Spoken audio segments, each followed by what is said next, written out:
Hey there, podcast lovers. Looking for a fresh take on the world? Tune into Nikki's World, where we dive into everything hitting the headlines and chat about just what's on our minds. No filters, just real talk. Whether you're sipping your morning coffee or unwinding after a long day, Nikki's World is your go-to for genuine commentary on the real world. Subscribe now if you want to hear the real deal on what's going on. Join the conversation on Nikki's World, where every episode feels like catching up with an old friend. Don't miss out. What's up, y'all? Let's do this.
Oh, hi guys. Welcome to Nikki's World.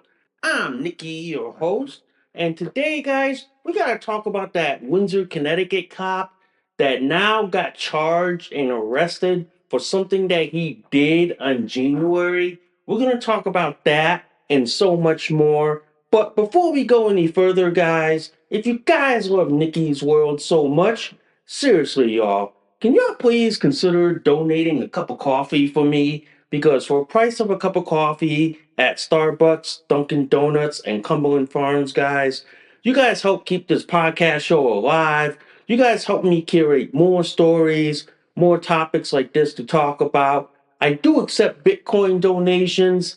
I am on Ko-fi, guys. If you guys want to support, sponsor, donate, and tip to Nikki's World. If you guys love Nikki's World so much, seriously, y'all, please hit that like, subscribe. Please give me a review.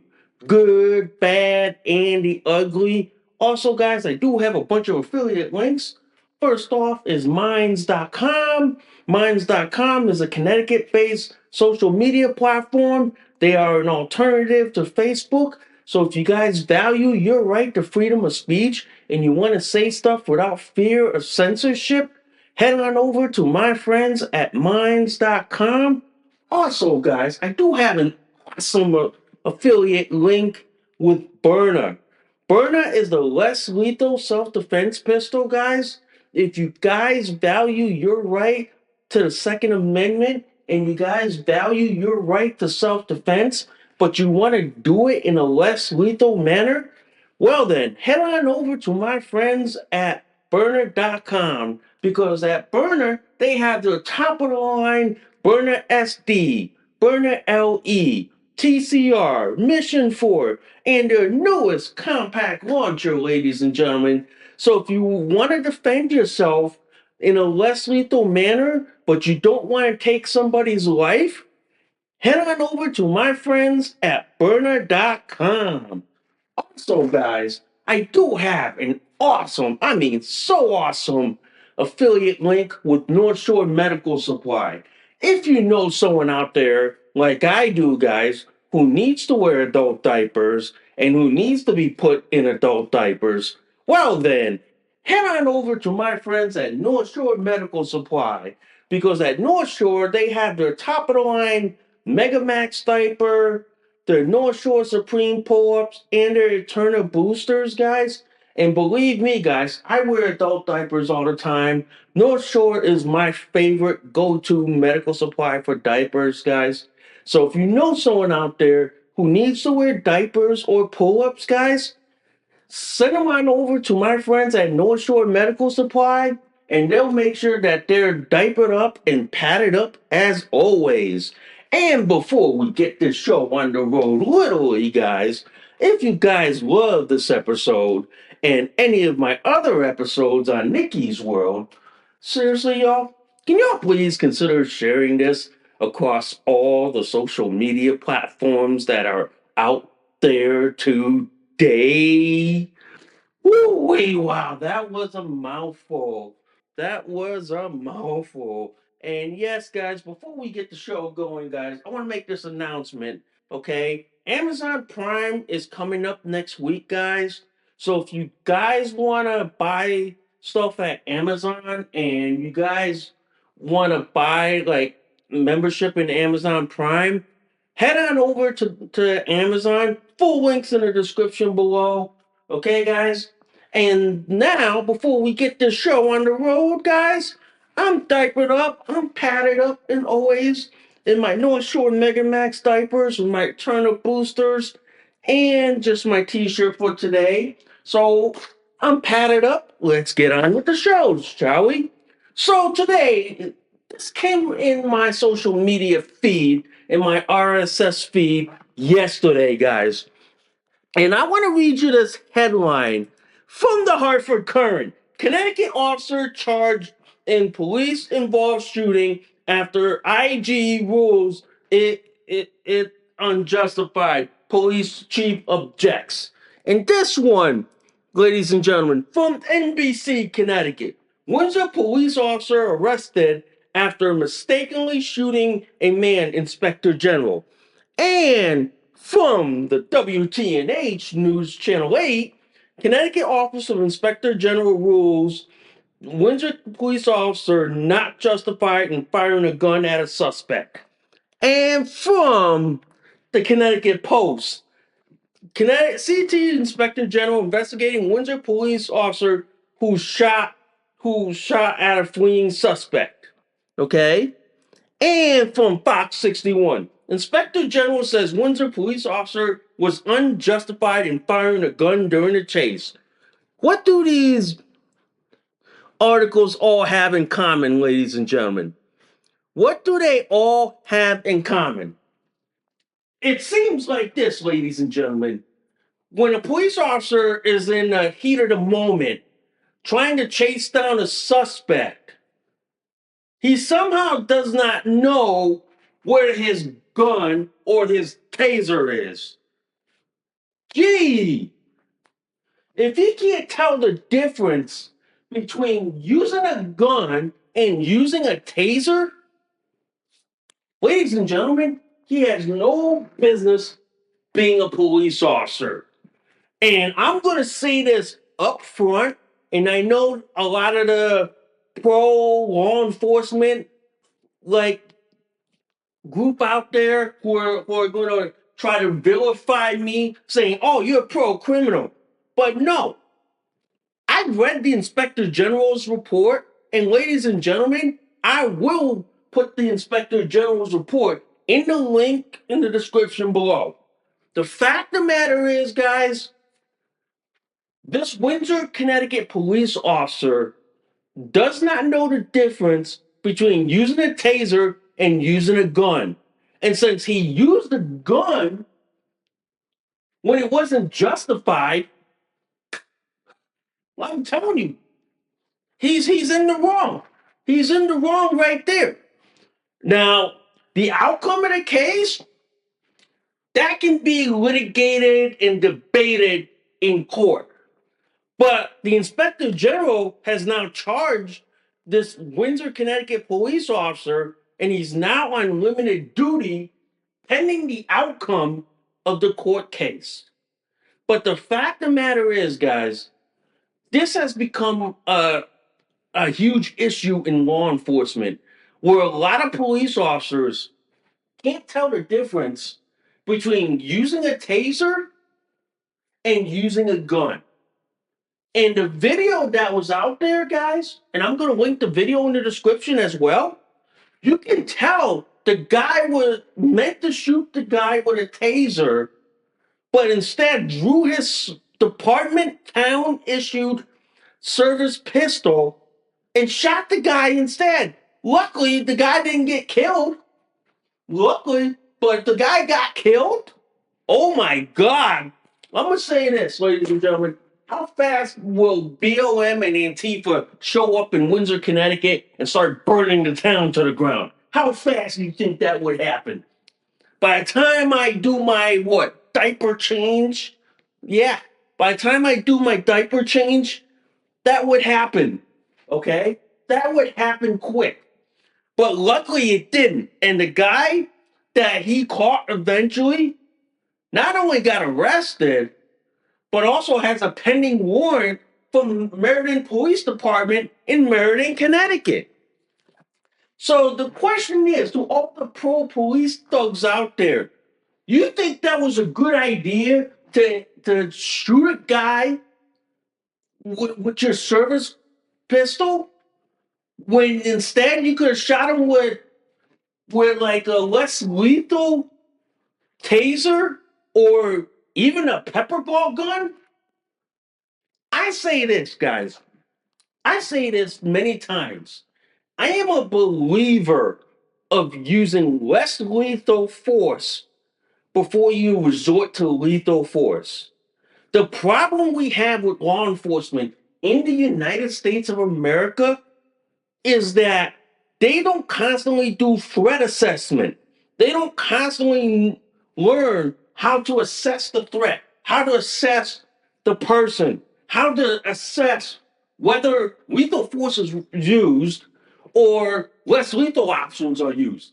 Instead, American law enforcement just goes straight to the gun because they think that the gun solves everything. When in reality, I'm gonna say a statistical number. About 75 to 85% of all police involved incidents don't involve using a gun. And to me, I believe this, that police officers should have the same training as military police. And military police guys, they are taught to assess the threat. Okay? They are taught de-escalation techniques. They are taught a way to mitigate the situation instead of going to the gun. In the military police world, the only time they're ever allowed to use a gun, and which is what they would call rules of engagement, is that if your life is in danger and you are in a corner about to face nearly being killed, that's the only time you are allowed to. Okay? To me, I believe American law enforcement should be subject to that same rule. Because the only time a police officer is allowed to use his or her firearm is only in the defense of themselves and in the defense of a citizen if they know they are facing death. That's it. Any other would be unjustified, which is why in military police, they are always taught to go to meet the threat at an appropriate level, not go way above that. They are taught, for example, that you have to threat assess the situation. If the person has a knife, less lethal force is going to be the best option in the world. Whether you have a beanbag shotgun, whether you have like a taser, okay, whether you have a pepper ball gun, that's going to be the best option right there. Of course, you're going to have your service pistol and your service rifle, but you're only going to need that if it warrants it. The other thing is, guys, law enforcement in America doesn't do de escalation.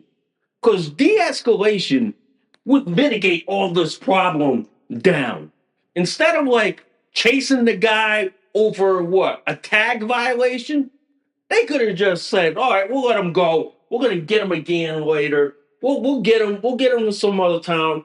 Or instead, we'll put a be on the lookout for this person, do this and this and this.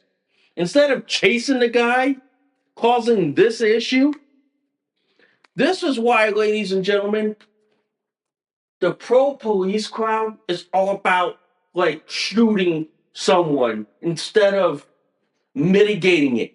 That's why a lot of the pro police crowd and the pro law enforcement, back to blue crowd, won't even survive military police training.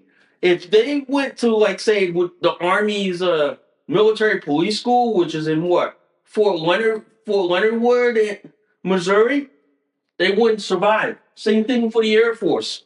If they were to be what, a security policeman, or like an SP, they wouldn't survive Lackland Air Force Base's security forces school. They wouldn't survive. They'd be kicked out because they'd be taught day one rules of engagement are so strict that you can't do it. And if you did that while overseas on a deployment somewhere, and if you did what normally American law enforcement does overseas, explain try explaining that on the 6 o'clock news around the globe and having to explain to the ambassador why you fucked up as an MP and why the host country wants to go to war with America over what an American MP did. That's why American MPs have so strict rules of engagement that they learn constantly to threat assess the situation. Whereas American law enforcement, oh, it's straight to the gun or straight to the taser. Instead of just using levels of force that the military operates under. This is why cases like this, and I guarantee you, ladies and gentlemen, I'll be saving these articles because I know when you get pro cop thugs trying to say, oh, the cops in the right, cops in the right. And then I tell them, hey, they get arrested too, they get prosecuted too. But then they're backing the blue all the way to the fucking end, but not realizing law enforcement's not above the law, bitch. They're like everyone else, and they can be charged by the prosecutor. That's why the problem. That's why the problem with the pro police crowd. They all want to back the blue. They all want to back the damn blue. The fact of the matter is, guys, this incident happened on January 30th of this year. 6 months. And now the inspector general in Connecticut, which is what? A district attorney for the state, comes out now charging the police officer. Okay. And it's wow. And basically, it's like this. I'll read you the headline from the Hartford Courant. A Windsor police officer who shot a suspect he was chasing through the park on January has been charged after an investigation by the Connecticut Office of Inspector General determined that his use of deadly force was not justified. And here's the second paragraph. On January 30th, shortly after 8:20 p.m., Officer Brandon Thomas of the Windsor Police Department spotted a suspicious vehicle that was unoccupied in the parking lot of a Sunoco gas station on 160 Windsor Ave. According to the report from the Inspector General, Robert Delvin Jr., the 2008 Jeep Liberty Sport had a license plate that came back to another vehicle. Mm-hmm. So this all stemmed from the fact that the suspect had a tag, had a license plate that was not attached to the original vehicle. But the cop got charged in the end. Yeah. Yeah, and then I like this part right here.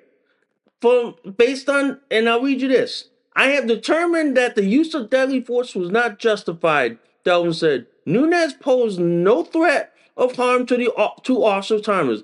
He was being pursued for misuse of a marker plate, an infraction, and interfering with an officer, misdemeanor. There is no reasonable basis to use deadly force.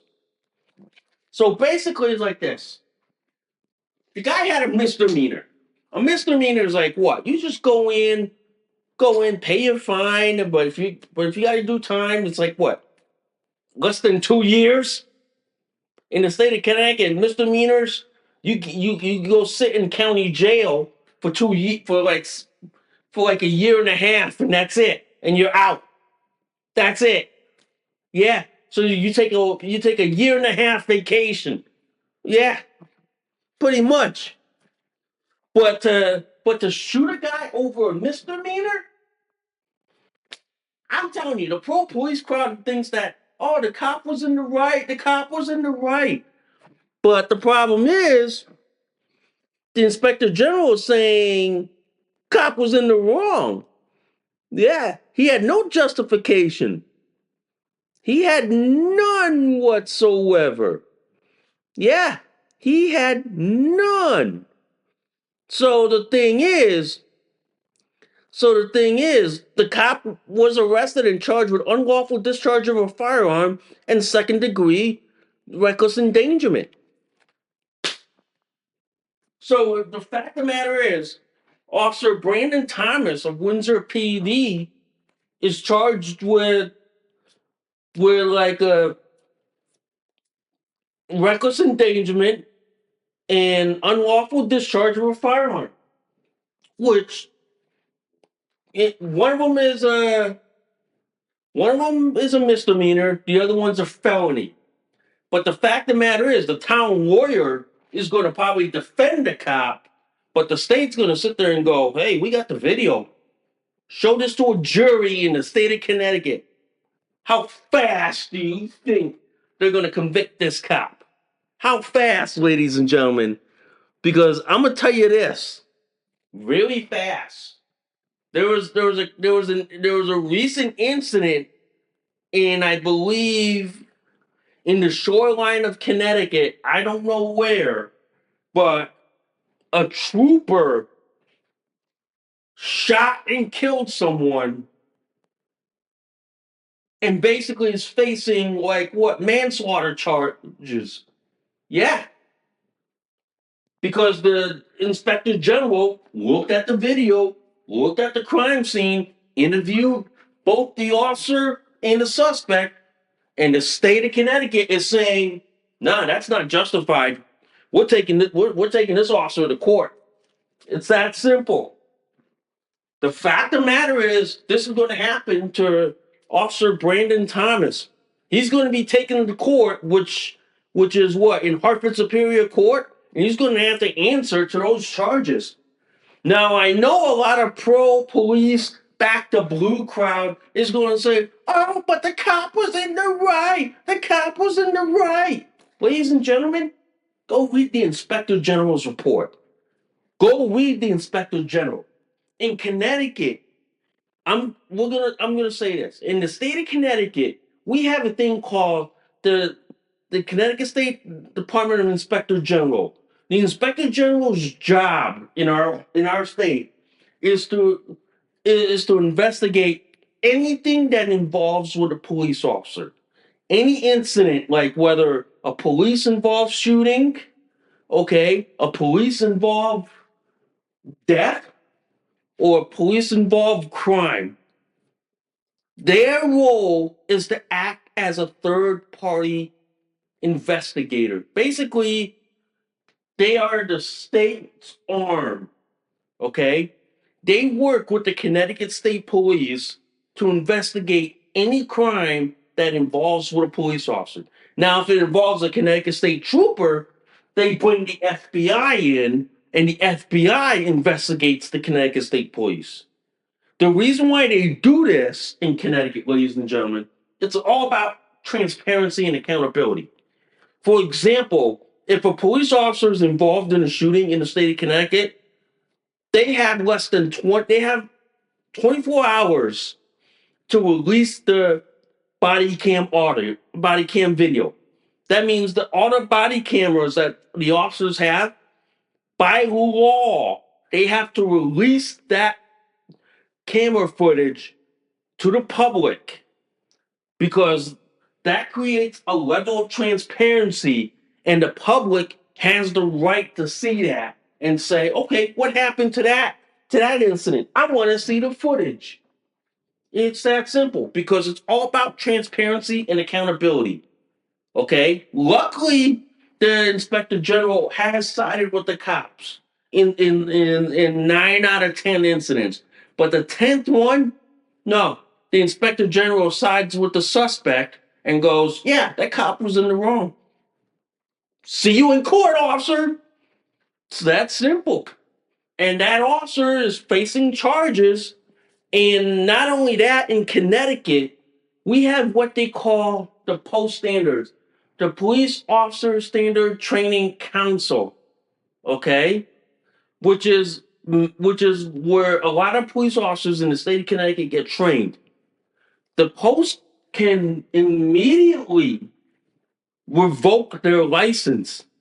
In the state of Connecticut, all police officers are licensed, okay. The council can go back to their conference room and say, can this officer be allowed to work again?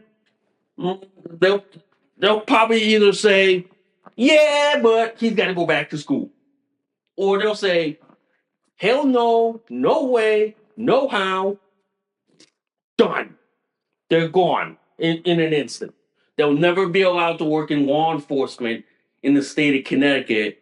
And then at the same time, they'll notify the FBI and say, this person can't work in law enforcement in any capacity, whether local, county, state, or federal. Yeah, they'll do that. But the fact is, guys, and the fact is, this council's sole job is to basically be accountable and transparent to the public. And this basically inspector general is basically accountable to the public and to the people of the state of Connecticut, which is why I like how we have an inspector general. I know other states probably have something similar to that, but ours is so transparent that we make it where police departments cannot hide the body cam video. They can't. If they did and they tried, I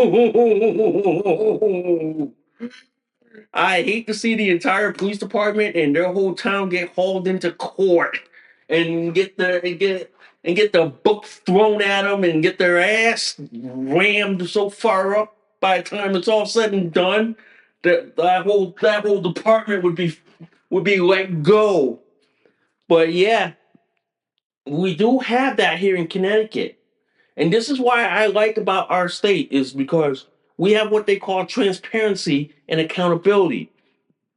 It's the same thing if a civilian like me, if I were to try to defend myself, okay, if I were to defend myself and I all of a sudden like basically defended myself in a, let's say hypothetical, in a shooting incident, okay,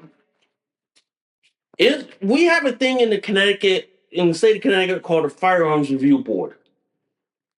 They work with the judicial system in Connecticut, and they work in concert. They would look at the case and go, "Well, was this shooting incident justified? Did it meet the state law and the state definition? And if it didn't, the board would step in and say, done, revoked. Give me a blue card. Click, click, click, click, click, boom, bye. You don't have a, you don't, your right to own a gun has been revoked permanently. Yeah, that could happen. That could happen. But luckily, guys, I use less lethal because I'm a believer in less lethal before lethal. The only time I would use lethal force, ladies and gentlemen, is if I'm in a situation where I'm facing death and I'm facing the mortician. Okay? That's the only time I would resort to using lethal force, is if I'm going to be facing imminent death. Most times, guys, less lethal solves most issues. Less lethal solves it. Because I was always taught this in pistol permit class, that every time you fire a bullet, you own that bullet. You own it, because no matter where it goes, you are legally held responsible for it. If you were intending to hit the perp, but all of a sudden went across the street and hit the next person, you are responsible for it. You are held civilly, criminally responsible. It's that simple. That's why I carry my Byrna LE, because it's less lethal and there's zero chance of hitting someone. If it hit someone, all it's gonna be is like getting a bruise or getting hit from a Yankees and Red Sox pitcher. That's all it is. Yeah, but that's why less lethal is a lot better, but lethal is greater. But less lethal is my first line before I resort to lethal. And this is why, guys, that Windsor, Connecticut police officer should have had more options instead of your standard like 9mm or your taser. Should have had more options, like say a pepper ball gun, like a burner. Should have had that kind of options, or have the option of what, the less lethal beanbag shotgun. You know what I mean? That beanbag shotgun would be the equivalent of getting hit from what? A Yankees or Red Sox pitcher? Yeah, pretty much, guys. But I will say this, and I will say this, guys. Less lethal is a lot better than lethal. Okay? It is. Less lethal is a lot better. And law enforcement in Connecticut, there should be more options instead of just a gun and a taser. A beanbag shotgun, you know what I mean? Pepper ball guns. I've seen, for example, Phoenix Police Department. They use their pepper ball guns in a lot of their foot pursuits, and boy, they they have zero shooting in police involved shootings, because their district attorney signs off on it and say, yeah, if you're gonna chase a suspect, hit him with a pepper ball gun first. Only time you hit him with your service pistol, if he's aiming to shoot at you and you're about to die. Pretty much. Pretty much, guys. Pretty much. But one thing I want to say like this. That officer, his career is probably over. His career is finished. His career is gone. He's never going to be a police officer in the state of Connecticut after this. If he's lucky. If he's lucky, he's able to mitigate this case. He's able to bring his academy instructor, and if his academy instructor can say, "Yeah, I didn't train this guy to do this shit," or if it did, then it falls on the instructor. But either way, Top's going to be gone. He's going to be looking for another job. He's probably never going to be working in law enforcement ever again. If he's lucky to work in some type of law enforcement capacity, he'll probably be working what, in corrections or in county jails. Probably, guys. Probably. And that's why I look at it like this.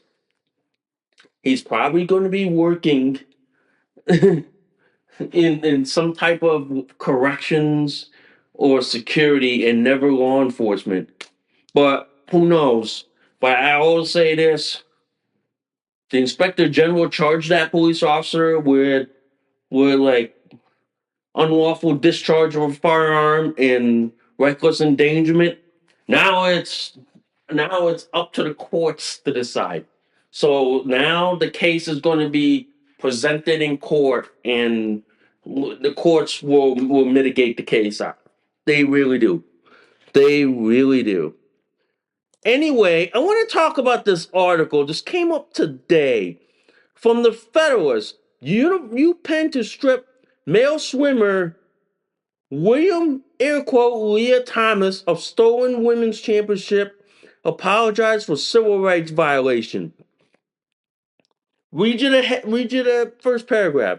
The agreement does not just require UPenn to recognize rightful female winners, but also directs the university to acknowledge that male and female are biological realities and changes definitions to cohere with the obvious understanding.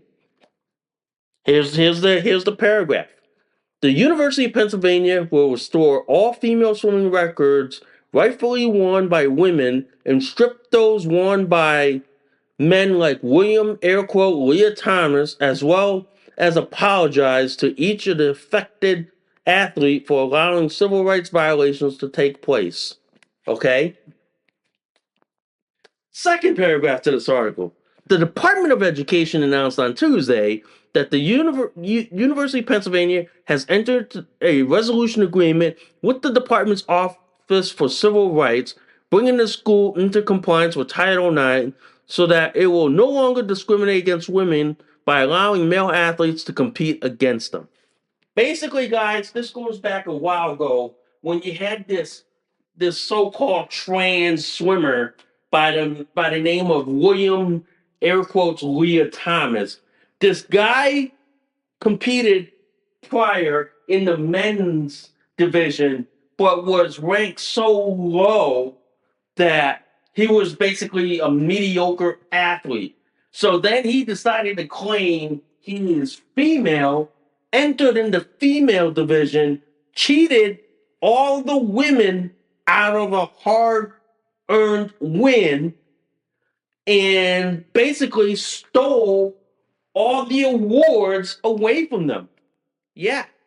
So now, Trump being in office and Linda McMahon being the Secretary of Education, they successfully sued, strong armed, and basically told the university, you can't do that. And if you keep doing that, we're going to do what we're doing to Harvard. And at this point, ladies and gentlemen, the university basically said, okay, we're going to go into an agreement. So now, not only do they have to strip William air quote Leah Thomas of all his so-called wins, which basically were stolen, and give it to the rightful winners, which was what? The women who worked hard for it. So now, ladies and gentlemen, now the university has to not only apologize, write written letters signed saying, we're sorry that we stole all your wins. We are giving the wins to you, the rightful winner. And they have to strip William air quote Leah Thomas of his wins and say, no, they have to say in front of the public that he cheated, that he stole it from the women. And not only that, they have to ban men who identify or cosplay as women from competing in women's sports. They have to, or else they lose their federal funding permanently. So either way, ladies and gentlemen, score one for women. Bravo, girls. You did a good job here. Bravo, man. Now that the university has to comply with federal law, and the trans cult, which is what? Made up of like men who cosplay or pretend they're women, but they're not women, they're done. Their goose is cooked. They are finished. They are finito. It is over for them. It is done. It is a foregone conclusion. It is done and over with. Okay? The fact of the matter is, guys, men who are cosplaying as women, competing in women's sports, are actually stealing from actual women. And I'm sorry if you heard the news in the background, guys. I do apologize if you hear the noise. But I do want to say like this. The women have fought hard to basically be able to compete in sports. Okay? And then the fact that you got biological men who cosplay and who pretend they're women, they're stealing from the women who worked hard for it. Instead of like trying to create their own division, their own league, they're stealing it from all the women. This is a great accomplishment, guys. This is a great accomplishment. And I'm telling you this. This is awesome. Finally, we're righting the wrong. Finally, we're going after schools, we're going after states that allow mediocre men to compete in women's sports and steal all the awards, the trophies, and the potential college scholarships away from the women who worked hard for it. It's that simple, guys. It's really that simple. It really is. It really is. Anyway, guys, I want to talk about this article. And this comes from American Thinker. And this popped up yesterday. Okay? Zoran Mandani represents the Democrats Party's inevitable drift to the left. And that's the headline today, okay? While the Democrat Party mayoral primary in New York is stealing the headlines, those who have watched the Marxist hegemon hybrid ideology overtake the party since the 1960s could have predicted this outcome. Okay? Second paragraph to this. Democrat voters in New York City have chosen Zohan Mandani as their mayoral candidate. He is an avowed socialist Islamist who has never held a real job, graciously tossed around promises of giving away almost everything for free, has publicly stated his determination to defund the police, campaigned on taxpayer funding of gender affirming care, and who ferociously defends all illegal immigrants and those convicted of heinous crimes from deportation. Basically, ladies and gentlemen, this guy who won the primary in and it was a primary. It's not a general election, guys. So he's not mayor yet. He has to run in the general election come November 5th.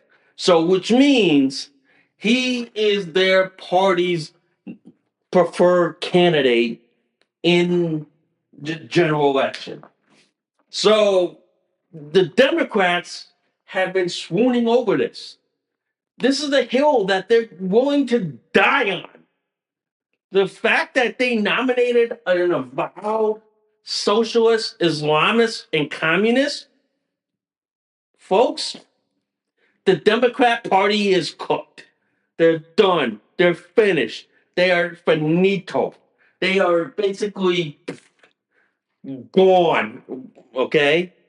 This is the hill that Democrats want to die on, that they want to bring socialism to America. They want to bring communism to America. They want people to live off of, oh, free stuff, free stuff, free stuff. But the problem is, communism and socialism has never been successful. Even though the left thinks that communism and socialism works, I go like this. If communism and socialism worked, why hasn't the left cited any of it? Oh, wait, they can't because We can see examples where it doesn't work, like in what? Cuba, Venezuela, North Korea, China. Yeah, yeah. And then at the same time, this guy wants to bring like Islam into New York. Basically, he wants to make women wear like a burqa from head to toe, covering their entire body except for their eyes. This is why this guy should not be mayor of New York. And the idiots who voted for him during the primary, ladies and gentlemen, should be fucking removed. Should be fucking deported. Should be fucking gone. Okay? Seriously. Seriously. The fact that the Democrats in this country want to die on this hill of socialism, communism, and Marxism is astounding, ladies and gentlemen. It is astounding. They want to die on this hill so badly, which says to me, ladies and gentlemen, they want to lose so badly. That's why the Republicans' opponent for mayor of New York, Curtis Sliwa, start campaigning for this guy. I'm gonna say this right now on my podcast show on July 2nd, 2025. I am endorsing Curtis Sliwa for mayor of New York. Right then and there. I said it. Y'all can bookmark it. Y'all can flag it because I am endorsing Curtis Sliwa for mayor of New York.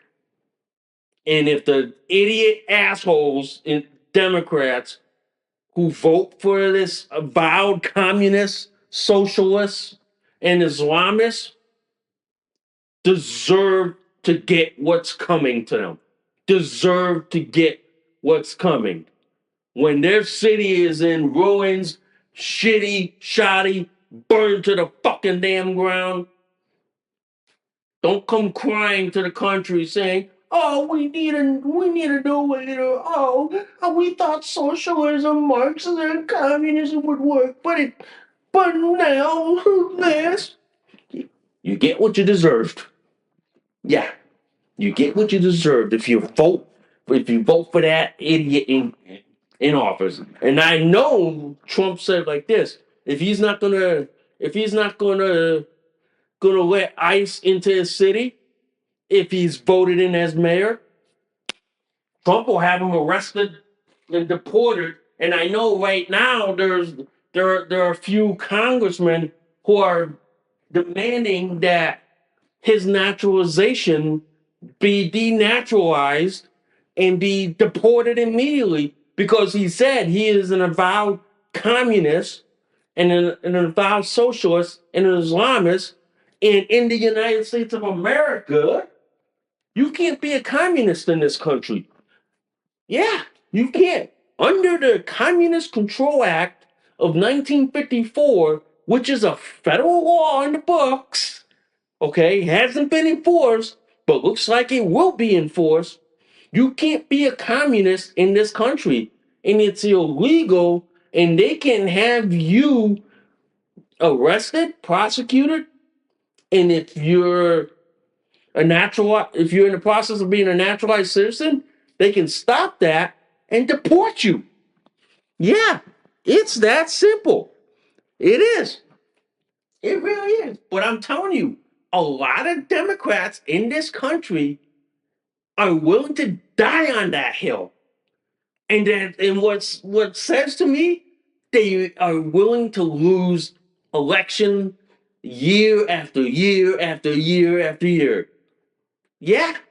So, ladies and gentlemen, I'm gonna say like this: let them talk, let them say it out, because as more and more people get more woke and see the shit that they're doing, more people are gonna wake up and smell the goddamn coffee and go like this: fuck this shit. I don't want this avowed communist running this town. Shit, fuck that. Yeah, yeah, pretty much. Anyway, I want to talk about this article. Okay, this article is interesting. This came from Daily Caller yesterday. Nerd who built ice dodging app wants all Americans to be Antifa. Yeah, right, dude.